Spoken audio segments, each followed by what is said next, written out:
Hola, amics i amigues, estimats seguidors de Planeta Jove. Heu gaudit de les vacances? Segur que heu menjat com si el món s'hagués d'acabar demà.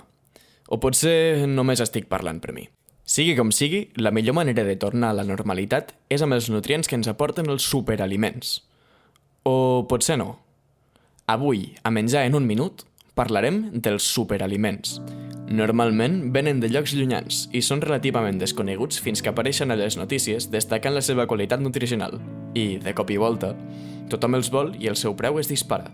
Tant és així que un dels aliments més populars actualment, l'alvocat, ha provocat que alguns dels càrtels de la cocaïna hagin començat a produir alvocats perquè són un negoci bastant més rendible. I si bé és cert que els anomenats superaliments tenen qualitats nutricionals molt interessants, qualificar-los com a super és una estratègia més de màrqueting que una certesa científica.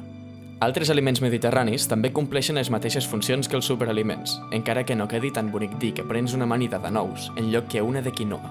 I encara que el que ve de fora és més popular, no ens hem d'oblidar del consum del quilòmetre zero, que és igual o més bo que el que ve de l'altra punta de món. I me'n vaig, que ara que he dit lo de l'amanida de nous, m'ha entrat gana. Salut!